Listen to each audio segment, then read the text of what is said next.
Hello, church family, and welcome to another episode of Church Chats with Luke and Lauren. And we are pumped, as we always are, to be speaking with this week's guest. We'll get into that in just a moment. But Lauren, tell me a bit about your COVID week. What have you been doing? Oh, well, I have to say it's pretty much the same. Like, nothing's really changed. It is busy with uni, but it's the uni life. It's not that interesting, let's be honest. How about yourself? Yeah, similar, not that I'm at uni, but in the sense that each week is kind of a bit of a blur at the moment, probably for a lot of you guys at home as well. But I know I'm trying to find ways to keep busy. There's maybe you can start crocheting. Have you crochet? Yeah, look, not just yet. I haven't started. I know I told guys at home that I would give it a go, and I haven't. So maybe I do need to. I reckon you should give it a go. We should vote for him to give it a go. What do you guys think? If enough people like this video, I will take up crochet. All right, guys, we need you to like this video now. Like, please, like 100 likes. 100 likes. I'm feeling I'll go more conservative because I'm game. Okay. 50. Done. Guys, like this video. We need 50 likes. Go. So that could be something that will keep me busy. I've also been doing, I feel like I've just found ways to keep busy, like whether it's home reno sort of stuff, aka painting, or like there's a lot of behind the scenes work going in for a Carols event this year, which is going to be a lot of fun with the church. As if it's almost Christmas. That's crazy. I know. It is strange, but exciting at the same time. Yeah. So that's kind of been my week. That sounds very exciting, I have to say. Well, I'll leave you to it. I'm not joining this interview, but have a great time talking to Mick. Thank you. Let's go. Church family, welcome to Church Chats again, and we are joined by another special guest. The thing that I'm enjoying about these sessions is that everyone is from such a different walk of life, and we've got another guest today. It is Detective Inspector Mick Hughes. Mick, welcome, mate. Thank you, Luke. It's a pleasure to be here. I thank you for the invite. Yeah, not a problem. Thank you so much for jumping on board and I guess telling us a little bit more about what you do. But if you can, just tell us about yourself. What are you interested in? What do you do for work, and what are some of your hobbies, maybe? Well, I've spent the last 42 years being a policeman, and 10 years before that being a soldier. My hobbies at the moment are 6 grandkids, and I'm getting towards the end of my career, so I guess I'm planning for the next step in life. That's fantastic. And has any of those hobbies and things throughout the COVID season, have they you found any new ones perhaps, or have you had to get a little creative with that maybe? Well, I'm going to talk a little bit about mental health in a minute, and why that's relevant is I've been under a mental health team for a while, and we'll talk about how that came about. But what I've found since COVID come in is I've actually been well prepared. It's almost like I'm as fit as I've ever been because I've been walking 8K a day for my mental health. And so I'm not doing a lot of hobbies. I had a mental block for a long time. I couldn't retain things I was reading. This is in the last 18 months. In the last 6 months, that is been dramatically improved. And so the thing I'm doing at the moment, Luke, is I'm reading. I've always been a prolific reader. And it's interesting when you're in my field of work, you do a lot of reading at work from a professional perspective. And people find it hard to imagine why you go home and read. Well, as you know, reading for work or reading for, say, study for something in the ministry is far different than just reading to relax. And so I've been using reading as a bit of a therapy during COVID. Hey, Mick, it is so good to see you. And I wondered, could you just give the people a bit of a background? What's your police career consist of, Mick? You've had a lot of big experiences. 42 years. I've been a detective for 35 of those 42 years. I've worked in most of the major squads in Crime Command, and I work with the National Crime Authority, the Australian Crime Commission, the Longford Royal Commission. I've been an arson investigator. I've been a homicide investigator. I'm a member of the senior investigating officers of the counter-terrorism. So I've done a little bit of stuff along the way, but my love has been homicide. I've done 3 stints there, as the boss the last time, and I've done 12 years in homicide. I'm going to talk a little bit about that if we get the chance. And Mick, in particular, where did you and I get to meet each other? Yeah, well, I was going to start off with that. I went to Homicide in early '92 as a sergeant. I'd been there for a short stint on temporary duty as an investigator, and I got there as a sergeant in '92. We met in '92, and what people may not know is the Homicide Squad naturally investigates homicide, so it's a reactive squad, and we cover the state of Victoria. But one investigation in particular you'll remember is a conspiracy to murder, where we were able to get an undercover in and prevent a murder, and we did 2 investigations that year. So we were able to intervene and stop 2 murders, which a lot of people don't get the opportunity to do. So they were highlights. And you're an outstanding investigator in that. You had hair then, Jeff. Well, I was guided by my sergeant. So yeah, friends. Then the way that works is back at the time. So we were part of a homicide crew together. There were 7 crews at the Homicide Squad then, and each crew was headed by a senior sergeant. Then there were 2 sergeants and 4 detectives. And so Mick was my sergeant, and I was one of the detectives. We had a great couple of years working together. Mick, along the way, with all that big, long police career and all of those things that you've done, and you mentioned very briefly earlier, you had 10 years as a soldier. Yes. Along the way, life's served you up a couple of challenges, hasn't it? I wonder if you'd like to tell us a bit about those.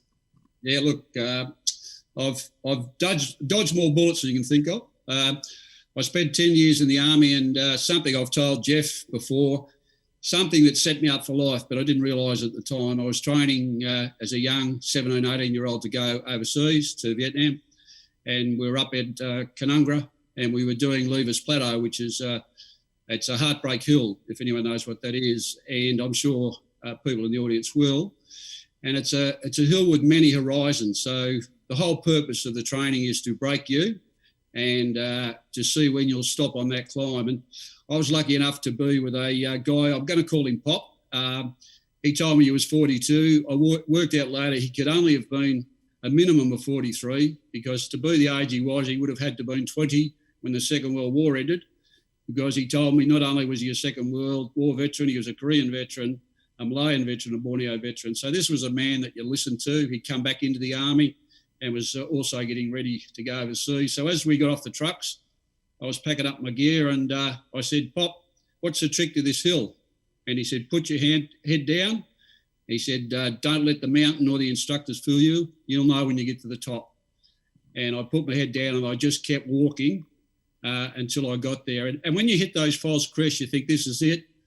But my brain was saying, no. Pop says, oh, no. So I just kept walking. When I got to the top, I actually kept walking. One of the instructors had to yell out and say, Mick, you're there. That set me up with my stamina for life. So all those hurdles I've hit throughout my career in both fields, that's been my anchor stone.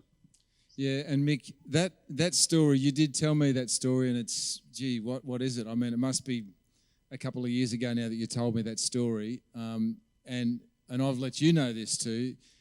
That's been an absolute key to me, that story, because we've reflected many times, haven't we, that a lot of the time we don't quite know what we've learned in life, and we don't quite know how we've grown and how we've, even the times when we've actually had victory, we don't quite always realise that until after it's happened and we're looking back, do we?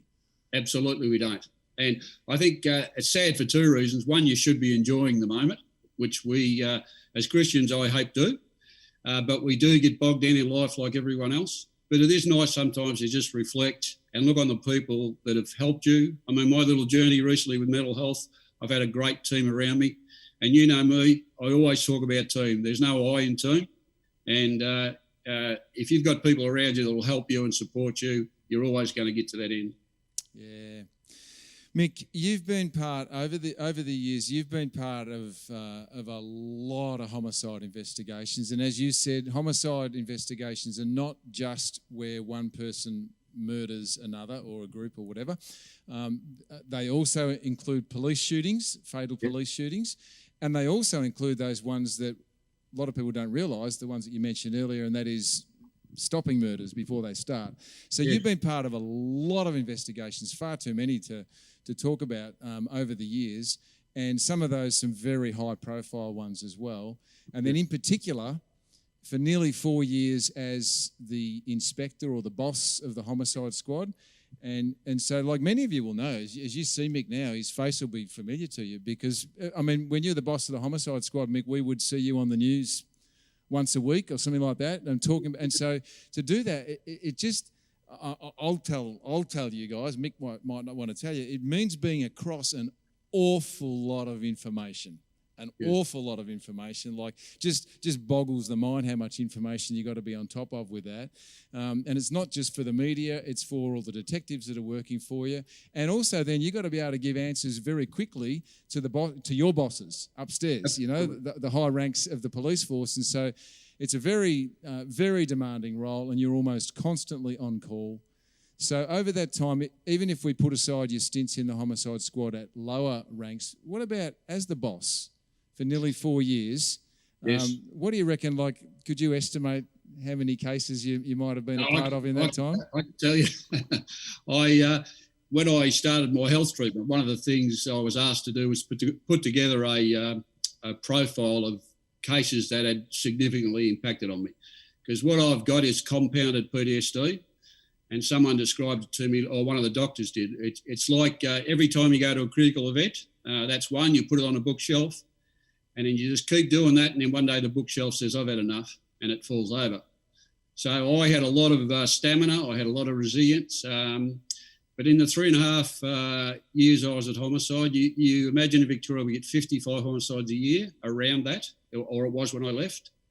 So there's 100, I think I worked it out, about 189 just in that 3.5 years.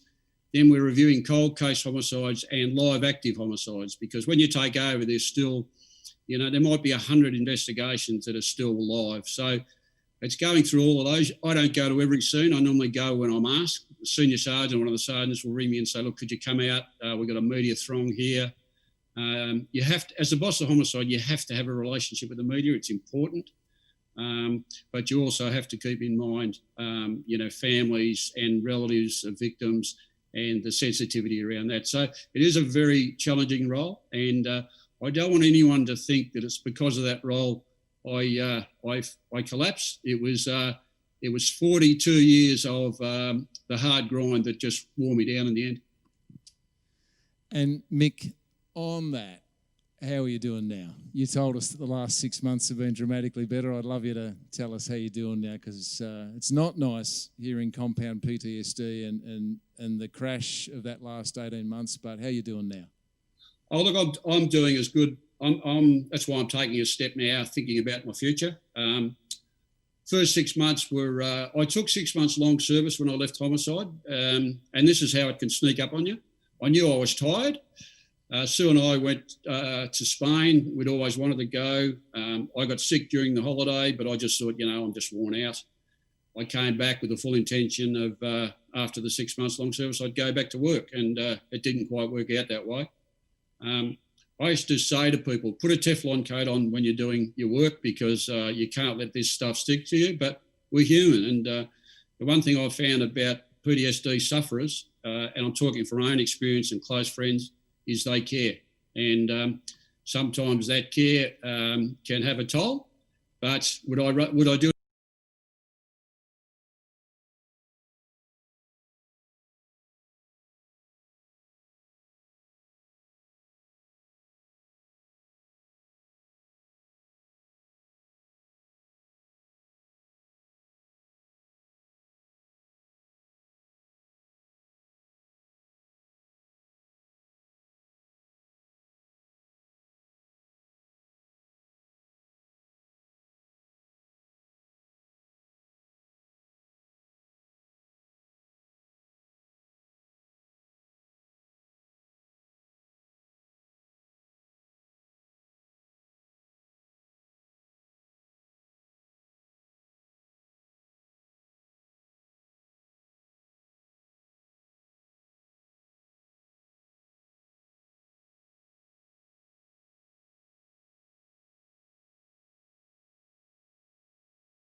and you think on the journey, I met so-and-so, and they pick up the phone and say, Mick, I hear you haven't been. Well, mate, just want to ring and see how you were, and that really uplifts you.